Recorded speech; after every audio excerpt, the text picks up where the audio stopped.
buenas tardes. Voy a mover acá. Yeah. All right, this is dope.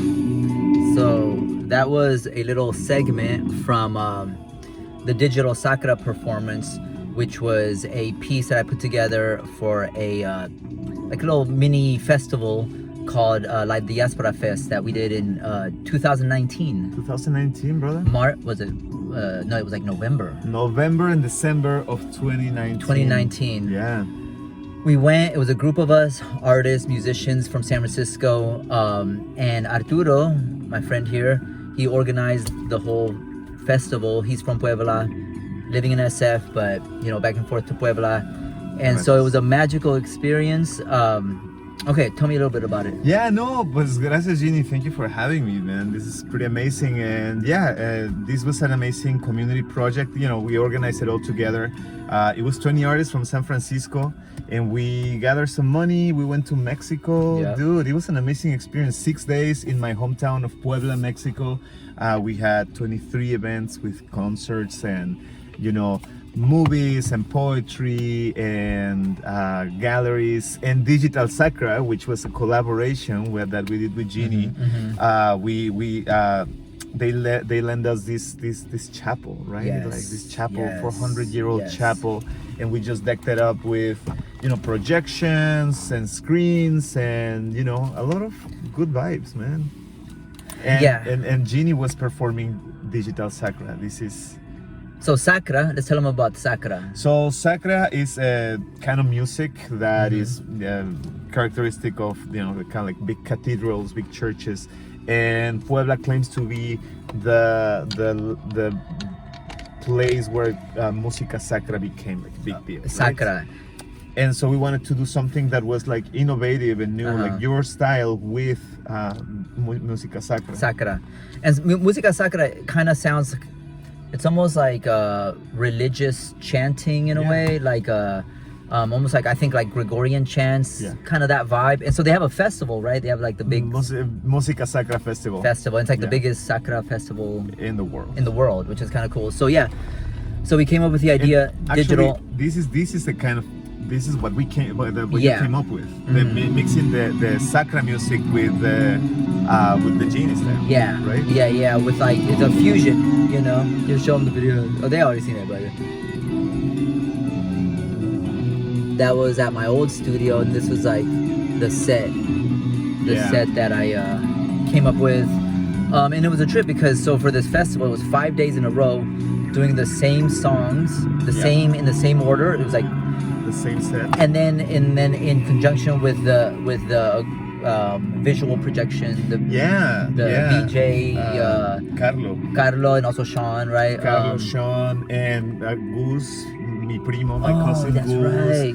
Dude, like he was so cool. He was the coolest. It was a lot of people who put a lot. So the projection for people to imagine it, and you know, like we've been talking about doing this again online. Yeah, and I think we totally should.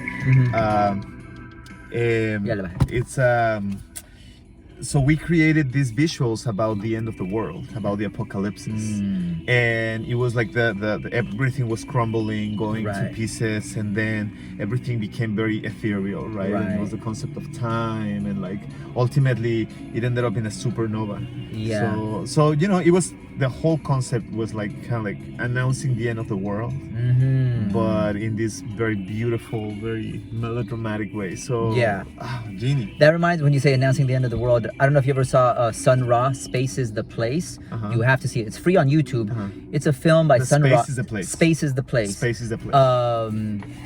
And Sun Ra, that's his movie, but it's actually filmed in Oakland. It was like 1974, I believe, or 73 or 75, in that early 70s, you know. Like just amazing, right? And there's this one scene where they're announcing the end of the world. They're like, he's like arrives in his spaceship, but it's like all 70s, so the special effects are like kind of very, you know, 70s. Anyway, but I think what we were doing was very much like a Sun Ra kind of vibe, because in it he's like in all this like trippy outfits, trippy costumes, but walking through the modern world. But it's almost like from a philosophical standpoint, that's where the Afrofuturism came from. So he came up with the whole term Afrofuturism, or that whole movement, which was like, you know, more It's an aesthetic vision. Exactly. It's also, I personally think it's a big fuel of all the work that we do as artists, man. It's always about serving as oracles for the future, which leads me to one thing that I wanted to mention is Urban Prophets Illustrated. Urban Prophets. So today we're printing. So there's this project that I also produce with and curate with a team of people. It's called Urban Prophets Illustrated. Okay. Check it out. And we are putting out our 4th volume. So this is the 4th iteration, the 4th issue of the Urban Prophets Illustrated. And starting tomorrow, we're going to be able to send you one. Dope. So follow us. What is the, how do people find it? urbanprophets.sf. urbanprophets.sf. This is from Maestro Gilo da Pinche from Puebla, Mexico. Giving credit. And this is an artist based in San Francisco, Hell Hiatus. We did a bestiarium with their drawings of fantastic animals. So we're having fun. Cool. That's dope. That's super cool. Yeah, bro. Anyway, so this whole thing about creating possibilities in the future, right? So I feel like as artists, that is our job. We don't have to worry about policy. We don't have to worry about, like the economy. We can create a future that is possible, right? So that's how we are reinterpreting the world, and I think that it is an opportunity, right? Our gift to come and speak to people in these prophecies. This is our art, right? In these prophecies, we reveal what the world is not ready to see, what they're not, paying attention to, but we also signal a possible future in which, we create conditions for everybody. So to that end, I think, man, this is the work that is ours to do. Just to tell the future. Yeah. Stay tuned. That's really cool. So now, La Diaspora Fest also, is it gonna, like, there's also video, right? Like, so we recorded the whole thing. Right. We recorded it, and right now we are coming together again. It's one of the sadness of COVID, because I feel like we had a plan, we had an idea. We were going to Texas with Jesus, actually, in the Mexican American Cultural Center. Shout out to Jesusio. And then we were thinking to take the project to Colombia. Oh, wow. Dude. So anyway, COVID came. Yeah. COVID came, and now, we did recorded a documentary. Yeah. And we're in the post-production of that. So we're coming together to fund it. Yeah, that's really exciting. I was in Bogota like a long time ago when I was at UC Berkeley. I was in grad school doing a master's in Latin American studies, and I did my field research in Bogota. So I was way back. That was right when I started my music career, in the sense that right after that I quit school and just been doing music since. But I think about Colombia like oh man, every so often, just pretty frequently. It was like a couple months there, then it was in Bogota, and some just heartfelt, nostalgic moments, and something that I haven't experienced anywhere else. Absolutely. So if that would be a dream come true, if somehow we can make that happen, go to Colombia. Colombia's the bomb. Yeah, for real. No, definitivamente. I mean, I feel like a big part of what we saw in La Diaspora was kind of like, so the name La Diaspora is because we were all people coming from the Latin American diaspora, connecting here in San Francisco, in the Bay Area, right? Right. And to that point is like, you're basically finding a new home, creating your own family, or deciding who you want to be your family, right? Exactly. So I feel like that's a lot of what happened during that trip, or Todos Juntos, no? And I think that like the project is going to continue, and with this vision, with the vision of creating spaces for people to just talk about their heritage, their journey, to honor their journey and the journey of their ancestors, Yeah. Como tu mamá que vino de Guatemala. De Guatemala, ¿no? O sea, esa es una cosa súper poderosa. I'm gonna tell you. So one thing that's really cool about that is que recientemente I've been helping her write her story write her a book basically about her whole. And oh my God, bro, it's so crazy. She came pregnant when she was like 18 with me, you know, like meaning like I was still in the womb. Yeah. And like se vino, illegally twice by herself. Got caught the first time, but like, wasn't. Igual le siguió adelante. Let's see, and regresó 3 weeks later back and finally made it through. Pregnant, bro. With you, bro. Dude. Was it like and it was no easy journey. It was like I never knew the detail, but now that I'm writing it, I'm like having to like listen and translate and write. I mean, I'm a writer, in college that was what I could do. So I was like, well, let me help her because it was it's really beautiful how it happened was that so one of her bosses that she's worked for like decades told her like she was telling him her story and he was like, wow, this would be an amazing book, you should write it. And then so he was like, do you have a laptop or she was like, no. He's like, well, and he gave her the money for a laptop and was like, here, write your book.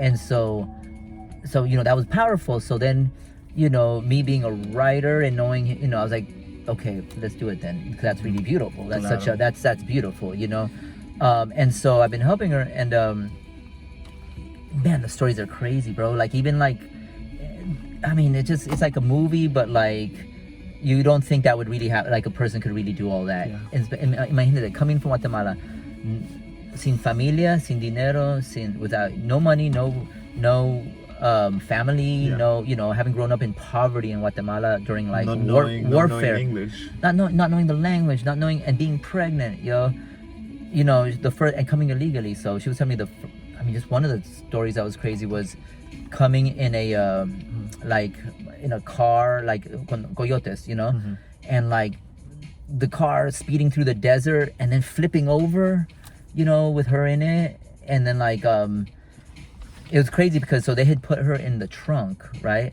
Pero con dos otras muchachas, right? Oof. With 2 other girls, but then she couldn't take it. She was like, so she passed out and they had to take her out and they brought her in the front. And because they brought her in the front, it was before the car flipped over, right? It's only because they were like, okay, fine, you can go in the front, but God. But then trying to speed away, flipped over, imagínate.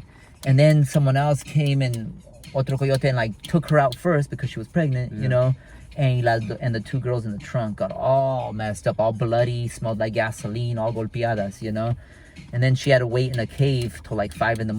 because they were like, okay, well, wait in this cave. And just imagine how scary that is to be in a cold cave after, And that was just like the intro. That was just like that's chapter 1. That's just like oh my arriving. God, Ginny. Pero te das cuenta? You that's when I really was like, oh my God. The miracle that you're alive, right? The courage, right? The courage her that courage. it took to actually, go through all of that. And man, pues y que están llegando aquí, se puso a trabajar y hacer todas esas cosas. Imagínate, like that's so this is the perfect example of this, right? By you shining a light on her story as an artist, you're allowing many people to understand this story. Right? Yes. It's a real story, it's a real person, it's a human being that you that you have learned so much from, right? And the fact that these stories are not out there means that our job is not done, that there is so much more to say. And I think, that please, if you will, to share some of that for our next scene. That would be super it's been it's a whole thing, like to sit and write. So we've been trying to be, weekly, doing a whole session where we write, and some of it is just, again, things I haven't thought of since I was a child, or maybe I never even really thought about it, but now revisiting it and with the whole perspective, it's very powerful, and I'm glad that I'm available and around to be able to help with that, because it's, at the end of the day, I think being able to tell the story, like you said, it's empowering. You know what I mean? Abrimos? Okay. And so I love that. Brother, no, la verdad que de corazón. So part of the work that I do, for everybody just asking like, what the hell you do?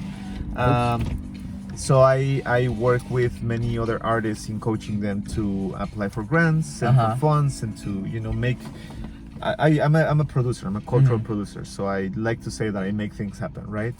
One of the main things that are often hard for people is to find the resources to make things happen. Right. So, part of what I started this year, it's called Artsco Lab. It's a laboratory of artistic collaboration, and the idea is basically that we come together to help each other out, right? To make it. To train people, to get resources, to create spaces, to talk about, advocacy, things that we care about. Right. So, the space is going pretty good, but just like seeing you in this process of growth and like deep connection with your roots, right? And deep healing within that context, man, because, that's one of our main works. Es nuestra chamba, no? Like to go to the root and to see what's going on, so that from here, where can I go? Right? What is possible for me? Y solo like shout out to this guy, because I have been seeing him exercising, eating well, resting his body, doing all of these things that artists don't do. Like, we don't know the value of self-care. It was a game changer. And it elevated the art and all the expression. I felt like I added new, like, by getting, I lost like 10 between 10. Drink I know, right? Okay, this is just I'm not usually this is the first. I've never, but I just whatever. I'm just taking it easy, just chilling out. No, but like, again, lost like 10 to 14 pounds, in about month and a half to 2 months of, now I'm at like 9 or whatever. I'm pretty sure your fans already saw you like at the radio. I know, right? Feeling myself. It must be celebrated. Hey, really, if you've been putting in the work and you're feeling comfortable in your body, man, just enjoy it. The thing was, it was like a thing. It was like very powerful. I was on it's like, because I cut out, it wasn't just the exercise, it was that I cut out all the bad food, like all the sugar, all the bread, all the pastries, all the random shit. I haven't drank any chai, any coffee, nothing. And so anyway, so like it feels like some X-Men shit where like I'm only I swear to God, for a month and a half I only slept 4 hours a night. I didn't need more sleep. It was bizarre. That's a little weird. That is a little weird. I can't relate to that. Nothing like that has ever happened. Yeah. Ordinarily I would sleep twice that. And like, depending if I overate the night before and ate crap, I'd feel like crap even if I did sleep 8 hours. Now that is. Do you take naps? I'm not good at napping. I can't fall. Either I'm sleeping or I'm awake. This whole like I've kind of felt either I. Well, the what is this? The sleeping patterns or the rhythm for the male brain is of 4 hours. Really? Right. So we generally do 2 cycles of 4 hours a night. So it is possible that you're getting by with just one. That's what it looks like. Yeah. Which. And the thing is, it's kind of like, it's just kind of happening, and then I have all this extra energy. It's a thing. I have all this newfound energy, which I'm kind of, in my mind, the way I kind of analyzed it is that like all that food I was overeating was tiring me out. It was like toxic, and it was taxing my whole body to the point that it was like, it sucked. Because what's cool is that now that I've been able to lose that weight and feel better, and the thing is not just, and again, it's a combination of the diet, the exercise, but also I'm like in the sun for hours every day, like getting that much vitamin D that I didn't get before.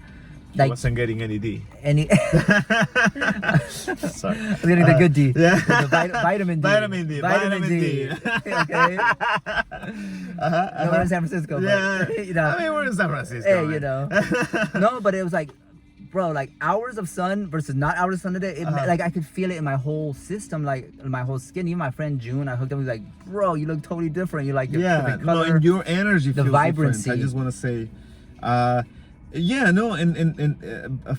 for everybody who's out there, and like, there's a lot of things associated with anxiety, depression, stress, your diet, the exercise, the time that you're sleeping, meditation, like this.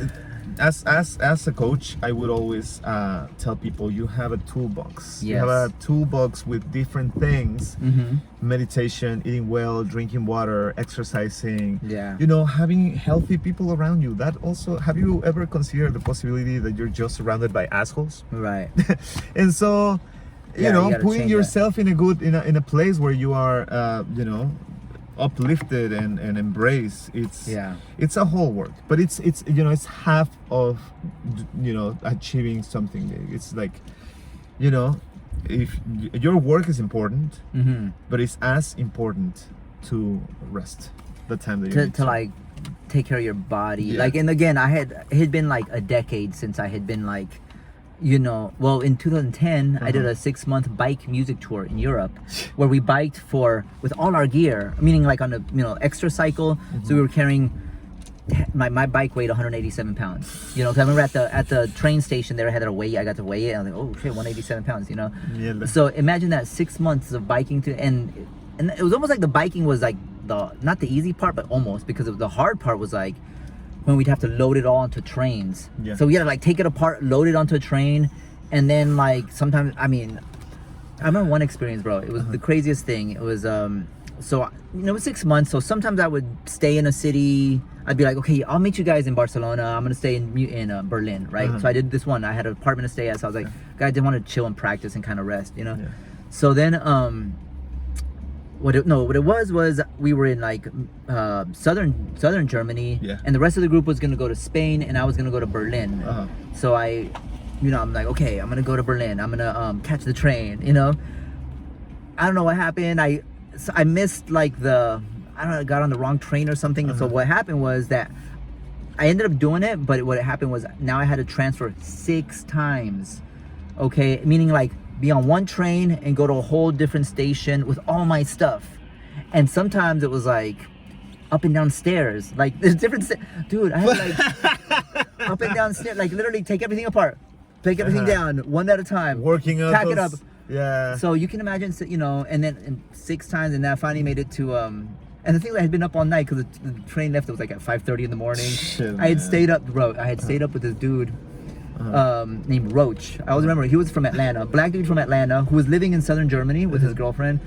And he had met me randomly, and I told him what happened because I got his number. It was because I played at this bike expo thing, and then like his homie worked there, and he knew, linked up. We linked, and next thing you know, right?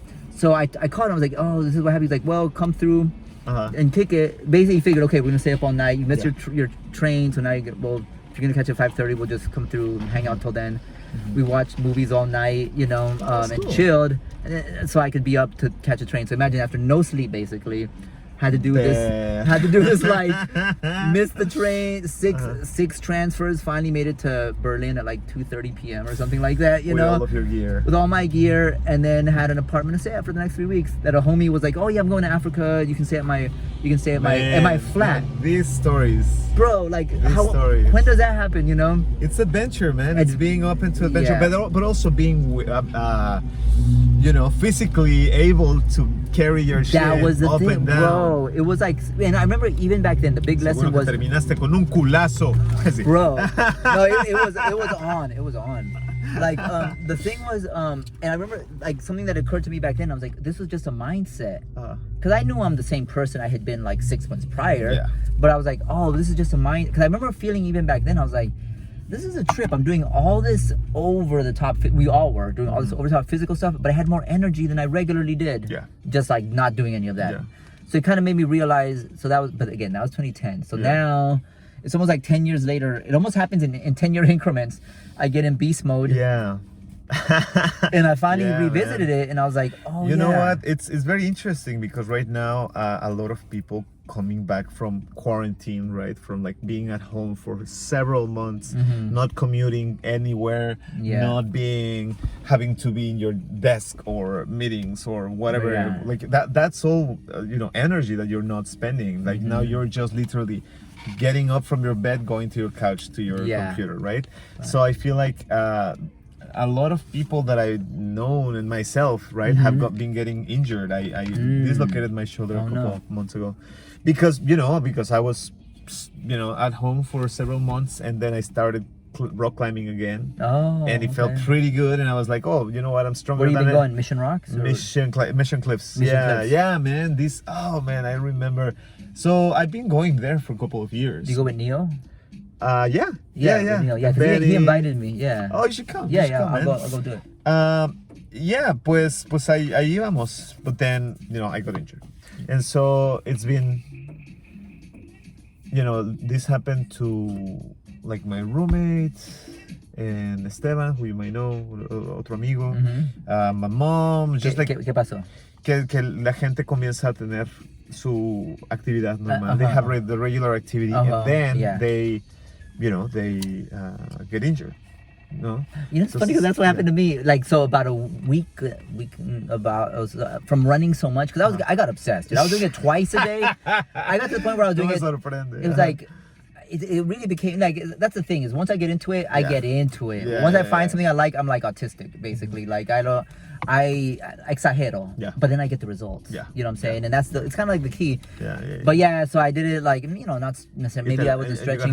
Well, my back, I kind of pulled my back because I was, like I said, I was running, dude, I was going up the hill and then running down and then all the way around and back up the hill. And then doing hell of exercise.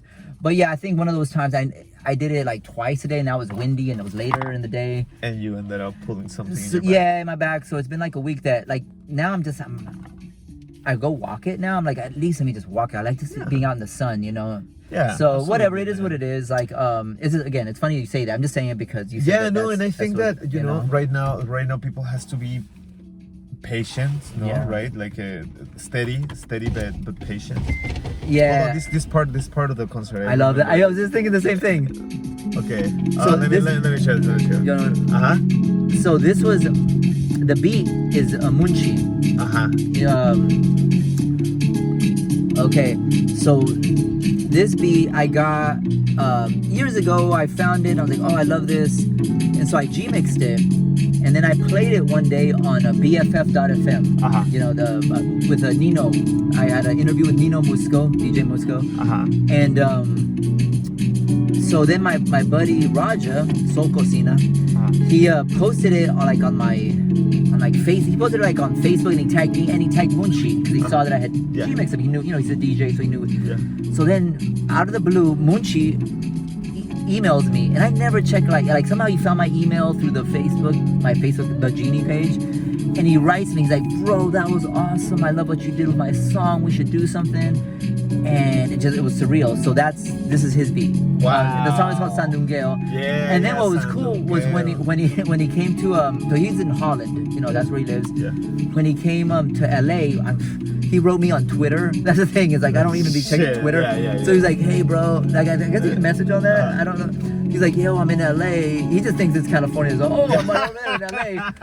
Aquí a dos cuadras. So I was like, really? So I just started driving. I was like, okay, well, I'll be there. And you went? I went. Oh shit, motherfucker. Bro, and then like I didn't leave at a good time. I left at like. So it was like I have to go. If I'm going, I have to leave now. Well, I was just like, well, I know it's not a good time to leave, but that's not even dude. So I made it like an 8-hour drive. It ended up taking 8 hours, 9 hours, something stupid. Where I was like, well, fuck, I hit traffic right going in. And you got to meet him? No, we kicked it. We hung out. Stayed with my friend Ryan, and then I went to Munchi's. Yeah. The next morning, that's right. The next morning, I went to did a whole session. Cool ass guy, man. Just one of the coolest guys. I really fucked with him hard. Like, he's so good. Hold on. This is fire, man. Yeah. What? There you go.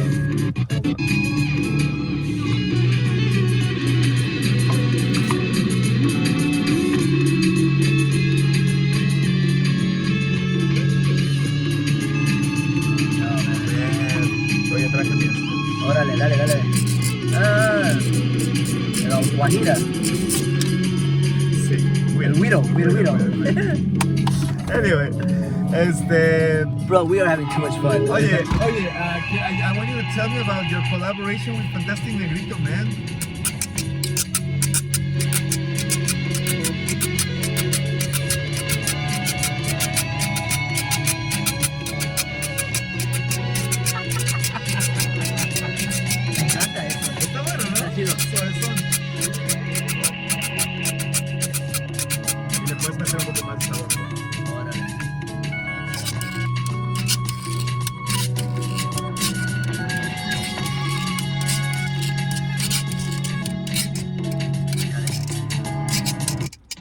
Okay, hold on. I got you again, sorry.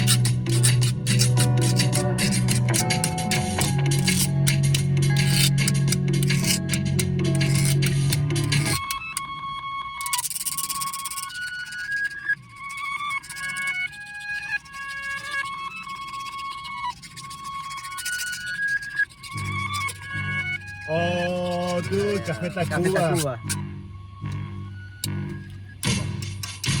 Okay.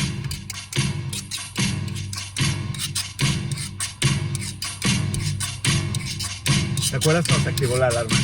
Sí. Dude, That okay. was awesome. Before That was we go, awesome. before we go, Yeah, we go to let's Fantastic tell them. Negrito, there was a moment during The first night The first night, okay. of So Digital Sakura, the the- first night of the 5 nights. the Secretary of Culture is there. We have a full house. Like everyone is there, media, etc., etc.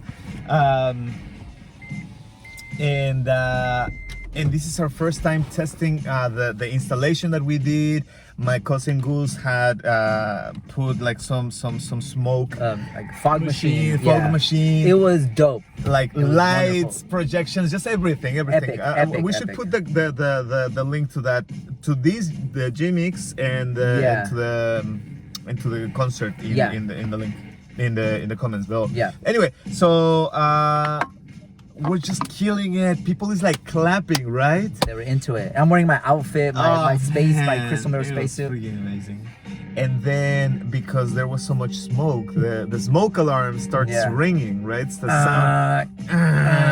But people thought it went. But People were like, oh, it was sick. on beat. It was was on on beat. time. You were playing Daft Punk at that time. Yeah. You were playing Aerodynamic from Daft Punk. I should have just played it off and been like, No, yeah, "You got it." actually, I think, yeah. That You know was, what's a- people clapped and we were all like, shit, dude. You this know, is, that's interesting because that's been a thing where I've kind of found that like writing the spontaneity, being able to write spontaneity, and that was a good lesson. It was like I found like it's a metaphor for life. Just ride the spontaneity when it happens. Don't try to fight it. Write it. And it's kind of like Anyway, so that was cool. That was pretty cool. Anyway, this whole concert was an amazing experience, and I definitely believe that we should relaunch, or not relaunch, just like Present. present it so that people get a chance to see Digital Sakura. Yeah. I think that, and shout out to Carlo. La vida de Carlo, La Vida de Carlo. Yeah, no, bro, he was so cool. Him and his girlfriend, like we kicked it, and Sí, no, like la he was verdad. just like a cool ass bro, and Yeah. everything he put together. Y le puso tanta ganas. He put so much passion behind it. Yeah. It was so just enthusiastic and into it. And the space too, that cathedral, right? Yes. It was like it was a former convent, so it was that whole building. Where that was epic. And like to me, it was like, I was behind like a. It was like a screen. So you could see me, but it was like this translucent screen, and on the screen there were projections that went with each song. Exactly. So every song I did, there was and again I couldn't necessarily see because I was playing, but I could see that it was kind of like this shape. All of my hands were projection screens, and so people would sit at the center, and then Genie was in the front, right? So we had this transparent mesh that when we projected on it, it would act as a screen. Yeah. But when we were not projecting, they would you could see me. Yeah, and the lights in the back would exactly. And they straight up built, like literally, like construction team built the stage and built this like geometric thing that was gonna hold up the mesh. If you have an idea for a stage or something, that was beautiful. That's why and it's funny because I remember like, and to this day I still fuck with this. I still like use it as a frame of reference. You showed me the S. Devlin, the episode on Netflix, Abstract. Yes. Abstract, right? It was called Abstract. And like how S. Devlin, right? She creates. S. Devlin is a visual artist and a sculpture artist, and she does a lot of stage design. Design, exactly. So, like for like Kanye and Beyonce and Jay-Z and all that, and U2 and all that. So that kind of like, from that day, I remember I've shown a few people that they're like, oh look, see, this is kind of like the idea, an idea, So that was beautiful, and that's why I was just so happy to be part of it. And we did 5 days in a row, and it really did feel like a mystic, holy experience. And it kind of stayed with me, and it was one of those things where it was just such a beautiful collaboration. Then we did it 5 days in a row, so some days there were more people than others, like maybe the opening and the closing. But even the days when there weren't, it was just like part of the ritual. And I knew that the few people, some nights, there weren't as many people, but the people that were there, like, I remember there was one guy who just stumbled in. He was like, oh, and then all of a sudden, oh shit, what am I? Yeah, and then he watched it, and he was like in the zone. He was like watching the projections and hearing me play and in this holy place. And so to me, it was like, there's certain special times where it doesn't matter anymore. Yeah. It was just special because it was special, and that was one of those times, Yeah. No. A lot of lessons, but definitely a lot of energy and love. Yeah. Okay. Before we forget, and also I don't know how. It's been 35 minutes. Yeah. Okay, maybe I told you, right? We just started talking. It just gets going, right? Yeah. So tell me about your collaboration with Fantastic Negrito. There's something coming up. Yeah. So what's tomorrow up? the video drops. So a couple months ago, I texted Xavier, Fantastic Negrito, out of the blue, and we hadn't kicked it since like 2013 because we were friends back in the day before he like blew up, and we would like play at similar shows, and I even went and jammed with him, did a little video at his Black Ball Universe gallery rehearsal space. Super cool, bro, and he always really liked my stuff. But then of course, he won one Grammy, then another Grammy, then another Grammy, and he was touring the world, you know what I mean? So I was like, and plus I was like busy with my whole thing, creating my whole stuff, but he would shout me out. Sometimes he would share my posts. He would, I remember on his live one day, he saw I signed in. I said, hey, what's up, X? He was like, oh, damn, Genie, we got a link, we got to do something. So it all stayed in my head. I was like, yes, we do. Holy shit, of course we do. So finally I hit him up, and I hit him up just out of the blue because I was like, hey, X, like, I got this album. I know you started a record label, and so check out this album I've been waiting to find a home for. And he calls me back immediately. He's like, yo, Genie, I've been watching your videos. I love what you're doing. I want to do a video. Okay, first he's like, come do a video. We're doing a video this Thursday. Come through and wear your whole, crystal mirror spacesuit. And then he said, and I want to do a video in your studio. And so I was like, yes, and yes, So then I was like, fuck it. So then that Thursday I went, we shot the video at a ranch in Fremont, and it was the Oakland Black Cowboy Association. Dude, it was so out. Dope, yo. Like yes, man. and I'm wearing my spacesuit, Shit. I get there, dude. It was the dopest. Did you get a picture on a horse? Hell yes. Shit, I got video on the horse. Like my the who taught me was this Rasta from Antigua, but he's like a cowboy. Yeah. And Dagu, and he taught me, the basics, the safety and how to he said it was like a car. He was like, okay, if you're gonna put it in park, you pull it and you put it on the thing, and then all that stuff, right? Yeah.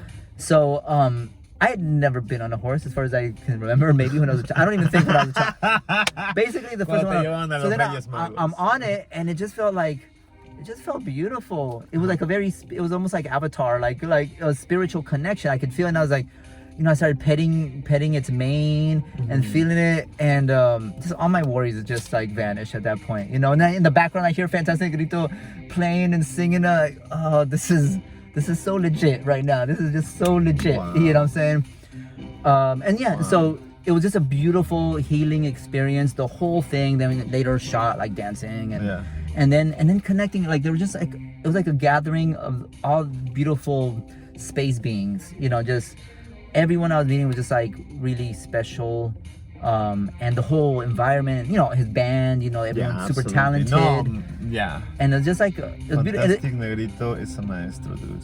Seriously. And what was the trip was like, it was almost like the video shoot was like an afterthought in a way. It was just like a whole magical experience. Yeah. So that video, the song is called Rolling Through California. It comes out tomorrow, which is the 25th. Yeah. August 25th.